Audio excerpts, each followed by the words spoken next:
आशा करता हूँ आप सब बहुत अच्छे होंगे। मेरा नाम है सिद्धांत अग्निहोत्री।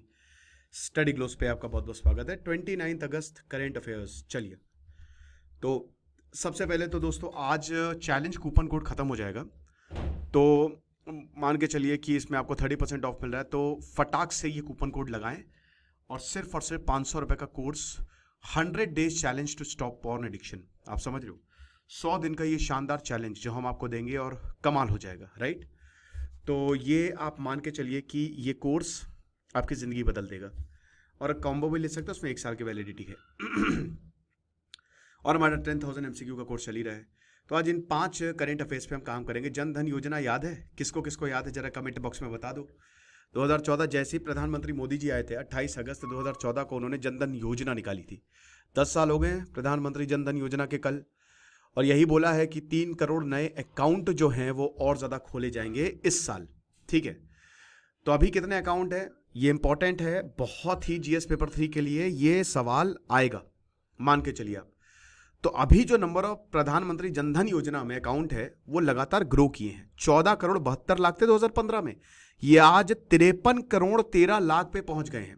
पिछले 10 सालों में इतने सारे अकाउंट खुल गए हैं। टोटल डिपॉजिट कितने हैं? टोटल डिपॉजिट 15,670 करोड़ थे, आज 2,31,000 करोड़ हो गए हैं। तो ये डिपॉजिट लगातार बढ़ रहा है। एवरेज बैलेंस जो है वो 4,322 अगस्त में हो गया, जो कि पहले 1,065 था। हर चीज में वृद्धि। 80% जो जनधन अकाउंट है वो एक्टिव है, 20% खाली इनएक्टिव है। तो सबसे पहली बात वही है कि इसमें गरीबों का मतलब जीरो से, आपके पास पैसे भी नहीं है तो भी आप बैंक अकाउंट खोल सकते हो। तो एडल्ट, न्यू एडल्ट जो कि फॉर्मल बैंकिंग सिस्टम का पार्ट नहीं थे, सब इसमें आ गए। तो ये तो बहुत बढ़िया रहा प्रधानमंत्री मोदी जी का ये जो कदम रहा। शुरुआत में इस पर काफी क्रिटिसिज्म भी हुआ था, लेकिन भाई देखिए सिंपल सी बात है, रिजल्ट बोलता है। तो अभी जो करेंट अकाउंट और सेविंग अकाउंट है भारत में वो 173 करोड़ है, समझ रहे हो, जिसमें 53 करोड़ जो है वो प्रधानमंत्री जनधन योजना अकाउंट है। ठीक है, तो वही है कि किसी तरीके का फाइनेंशियल असिस्टेंस चाहिए तो यही पीएम जनधन योजना जो है यही अकाउंट यूज होता है। चाहे वो डीबीटी हो, डायरेक्ट बेनिफिट ट्रांसफर, आपको सीधा पैसा देना हो, कोविड-19 रिलीफ हो, या कोई भी पीएम किसान स्कीम हो। जनधन आधार और मोबाइल, आपको पता है कि आपका बैंक अकाउंट आपके आधार से लिंक है और आधार आपके मोबाइल में फीड है, या मोबाइल नंबर मतलब आधार नंबर से आपके ओटीपी जो है वो आ जाता है। मतलब एक तरीके से ये ट्रायंगल है, ये जैम ट्रिनिटी है। इससे आपको बेनिफिट्स दिए जाते हैं। आज आपके पास आधार है, मोबाइल है, जनधन अकाउंट है, या कोई भी बैंक अकाउंट है, ठीक है, it's not about Jan Dhan account, तो कोई दिक्कत नहीं है, कहीं से भी आपको पैसा मिल जाएगा। 66.6% जो अकाउंट है वो रूरल और सेमी अर्बन एरिया में, यानी कि शहरों में जनधन अकाउंट नहीं है। लगभग 30 करोड़ 55.6% जो अकाउंट है वो औरतों के हैं, बहुत अच्छी बात है। फिर उसके बाद 99.95% जो है वो विलेजेस हैं जो इनहैबिटेड हैं, यानी कि जहां पे बहुत कम लोग हैं और 5 किलोमीटर के अंदर बैंकिंग फैसिलिटीज उनको मिल रही है। अब यहां पे bank branches, ATM banking, Indian post payment banks, ये सब। सबसे बड़ी बात, इसमें कोई भी चार्ज आपको नहीं देना पड़ता है। ठीक है, आप अकाउंट ओपन करिए, मेंटेन करिए, मिनिमम बैलेंस जो है ये सब के कोई चार्जेस नहीं लगेंगे। रुपए डेबिट कार्ड आपको फ्री मिलता है, इंश्योरेंस कवर है रुपए डेबिट कार्ड में 2 लाख का। ओवरड्राफ्ट फैसिलिटी आपको 10,000 तक मिलती है। ठीक है ना, तो बहुत इंपॉर्टेंट है। वेदर फोरकास्टिंग की बात करें पेपर 3 डिजास्टर मैनेजमेंट में, सुपर इंपॉर्टेंट है। जरूरी है कि जो हमारा मेट डिपार्टमेंट है वो वेदर फोरकास्ट अब करना शुरू कर दे, क्योंकि देखिए प्रेडिक्शन में इनएक्यूरेसीज हैं, और जैसे अभी एक्सट्रीम रेनफॉल से लेकर लैंडस्लाइड तक मुश्किलात बहुत ज्यादा है। तो it is very very crucial need to provide hyper local weather forecast, ताकि जितने भी स्पेसिफिक कम्युनिटीज हैं उनको अलर्ट पे रखा जा सके, जैसे किसान हैं, म्यूनिसिपल अथॉरिटीज हैं, रेसिडेंट हैं, हैवी रेनफॉल के लिए कि इन सबको बताया जा सके। अब जैसे लैंडस्लाइड वायनाड में हुई, सिक्किम और उत्तराखंड में लेक बर्स्ट हुआ, इसमें यही है कि प्रेडिक्शंस बहुत ज़्यादा इंपॉर्टेंट है। कल्याणपट्टनम जो कि तमिलनाडु में, इसमें करेंट फोरकास्टिंग मेथड्स में लिमिटेशंस बहुत ज़्यादा है। केरल, उड़ीसा और महाराष्ट्र ये एक दूसरे के साथ कोलैबोरेट कर रहे हैं, प्राइवेट वेदर एजेंसीज के साथ कोलैबोरेट कर रहे हैं, ताकि एक्यूरेसी जो है वो बढ़े। क्योंकि अल्टीमेटली भारत इन क्लाइमेट्स, भारत ऐसे डिजास्टर काफ़ी ज़्यादा होते हैं भारत में। आईएमडी जो है डेफिनेटली इट विल अपग्रेड। अब क्या कह रहा है कि हम कंप्यूटर सिमुलेटेड मॉडल्स बनाएंगे, यानी कंप्यूटर से हम पता लगा लेंगे कौन से डिस्ट्रिक्ट में, कौन से ब्लॉक, पंचायत, स्ट्रीट में बारिश होगी। एआई को इंटीग्रेट कर देंगे, आर्टिफिशियल इंटेलिजेंस को ले आएंगे ताकि वेदर डेटा हमको मिलता रहे। अब इसमें यही बोला है कि भैया रिसर्च करो, कैसे लेके आओगे? रिसर्च करो अच्छी सी यूनिवर्सिटीज़ के साथ, कॉलेजेस के साथ। आईआईटी बॉम्बे ने जैसे जो एडवांस्ड कंप्यूटिंग टेक्नोलॉजी है उसको सक्सेसफुली टेस्ट किया, तो वो लेके आओ। आईआईटी मंडी ने भी सेम चीज़ कि लैंडस्लाइड को एक्यूरेटली प्रेडिक्ट किया। तो ये जो वेदर फोरकास्टिंग की सक्सेसफुल टेक्निक्स है, इसमें आप काम करिए, ये बहुत ज़्यादा इंपॉर्टेंट है। तो प्लान्ड अपग्रेड्स अगर करता रहेगा तो हम बचते रहेंगे, वरना तो फिर भगवान भरोसे है सब, right. Fixed drug combination paper 2, सरकार ने 156 फिक्स्ड ड्रग कॉम्बिनेशन एफडीसी को बैन किया है, जिसमें चेस्टोन कोल्ड, क्या बात है, और फॉरासेट फॉर पेन। देख रहा है विनोद, हर कोई जुकाम हुआ तो मैंने भी चेस्टोन कोल्ड ली है, वैसे ऐसा झूठ नहीं बोलूंगा मैं। तो ये सबसे बड़ा क्रैकडाउन है। 328 ड्रग्स को उस समय बैन किया था और अब 156 है।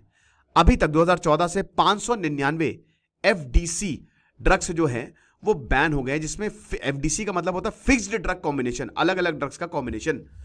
तो इसमें एक एक्टिव इंग्रेडिएंट नहीं होता है, ठीक है, इसमें एक से ज्यादा होते हैं, समझ रहे हो। फिक्स्ड ड्रग है ना, तो जाहिर सी बात है भाई, जितने ड्रग, ये जो एंटीबायोटिक्स हैं, ये कोई ऐसा तो नहीं कि बहुत फायदा करती है शरीर, इसके नुकसान भी होते हैं। तो कई बार जैसे टीबी हो गया, डायबिटीज हो गया, इसमें मल्टीपल मेडिकेशंस की जरूरत होती है। आज तो अगर आप डॉक्टर के पास जाए कि साहब बुखार हुआ है, जुकाम हुआ है, तो 5-6 दवाई वो दे देगा, ठूस देगा, किलो में तौलते हैं आजकल। तो ट्रीटमेंट को सिंप्लीफाई करना है, एडहेरेंस को इंप्रूव करने के लिए भाई होता है, देते हैं। लेकिन कुछ एफडीसी ऐसे हैं जिसमें उन ड्रग्स की जरूरत ही नहीं है, आप समझ रहे हो। यानी कि वो क्यों डाला है ड्रग, ये किसी को नहीं पता। तो अब ये क्या करते हैं, ये आपके गैस्ट्रो इंटेस्टिनल प्रॉब्लम्स, यानी कि आपके पेट में दिक्कत करेंगे, आपकी आंतों में दिक्कत करेंगे। एंटी एलर्जिक कॉम्बिनेशन जैसे लेवोसिट्रोजिन हो गया, ये सब, ठीक है ना। स्किन ट्रीटमेंट कॉम्बिनेशन जैसे मेंथॉल हो गया, एलोवेरा हो गया, अदर माइग्रेन मेडिकेशंस जैसे एंटीनोजिया ड्रग हो गया, बाकी मेफेनेमिक एसिड जिसमें मेंस्ट्रुअल क्रैम्प्स कंबाइंड विद एंटीफाइब्रोटिक, इन सब से, राइट। तो ये सारे जो ड्रग्स हैं ये बैन है, ओके। तो अब सबसे बड़ी बात, जो मैन्युफैक्चरर है उनको इंस्ट्रक्ट किया गया कि भैया बंद कर दो प्रोड्यूस करना, लेकिन स्टिल कुछ नहीं होगा, सब बिकेंगे, सब बिकता है गुरु, सब बिकता है। तो जितने भी लोग हैं इन ड्रग्स को लगातार ले रहे हैं। अब बोला गया है कि जो बैन है वो जो इररेशनल कॉम्बिनेशन है उसी को टारगेट करता है। इंग्रेडिएंट्स हैं ये एक साथ काम नहीं करते हैं, they do not work together. अब वही है कि एंटीबायोटिक्स को हर हाल में इसको बंद करना है। एफडीसी जो टोटल एंटीबायोटिक है वो 32.9% से 37.3% तक चली गई है।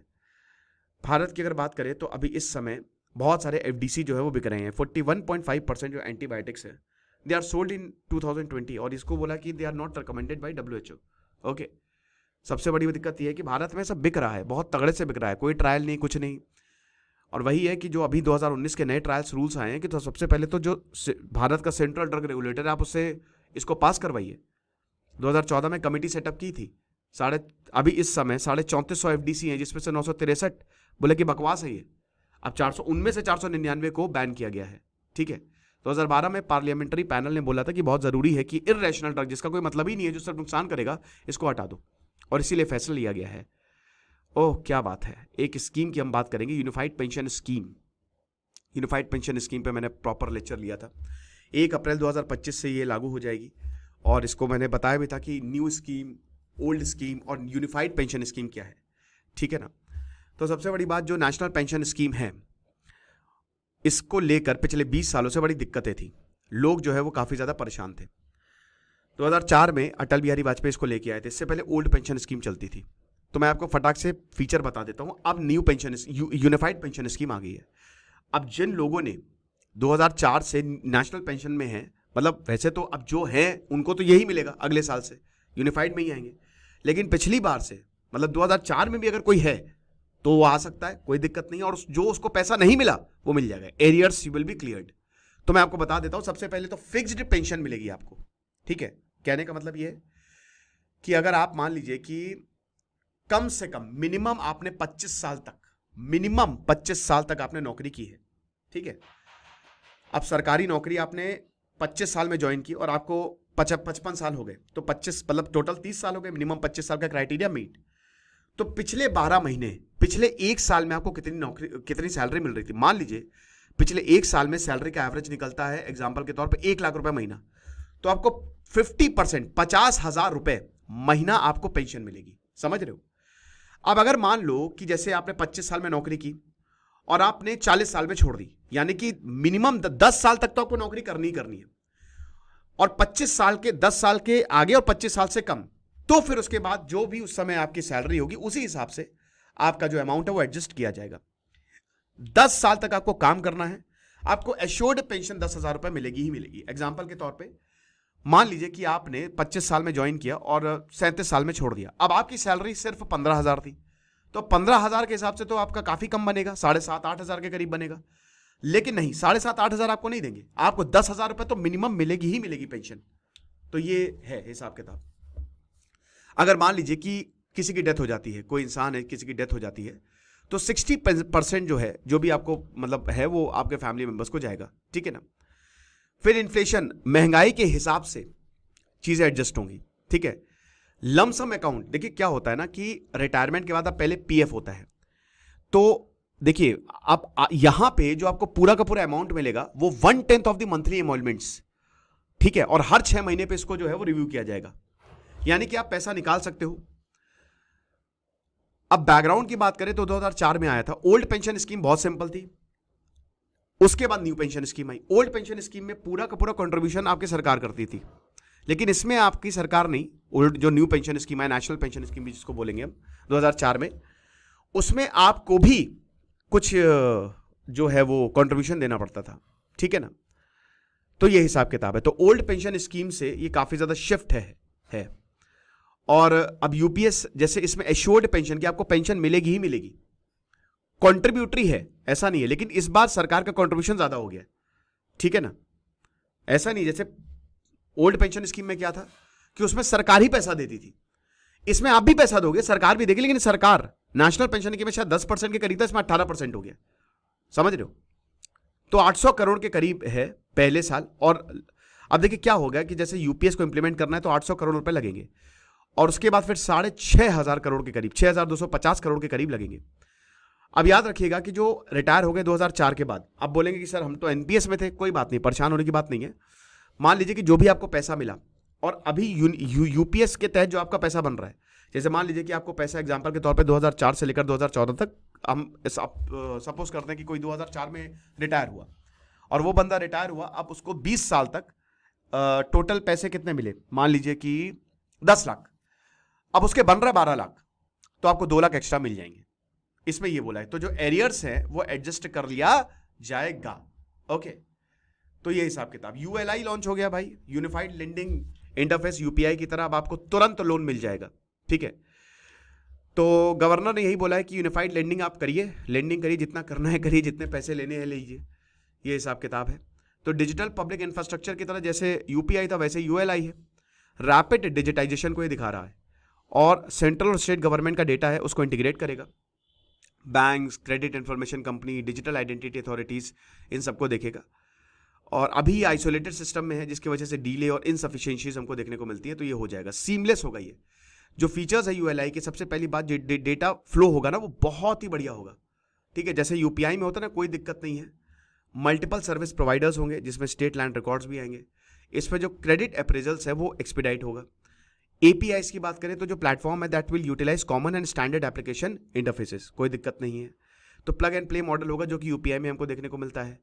तो डिजिटल एक्सेस होगी आपकी इन्फॉर्मेशन, मतलब कहीं से भी आप, फिर उसके बाद आपको तुरंत पैसा मिलेगा इसमें, ठीक है। और जो एग्रीकल्चर और एमएसएमई है, इस पर ज़्यादा फोकस किया गया है, क्योंकि यहाँ पे लोन की प्रॉब्लम आती है।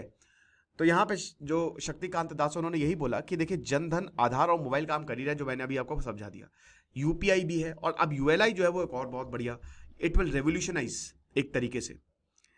तो यूपीआई तो 2016 में एनपीसीआई ने लॉन्च किया था, और यूपीआई की बात करें तो भारत में तबाही क्रांति ले आया है वो, ठीक है ना। तो ये लेक्चर्स थे, आई होप आपको समझ में आए। थैंक यू सो मच, और हमारे कोर्स को जरूर अवेल करें।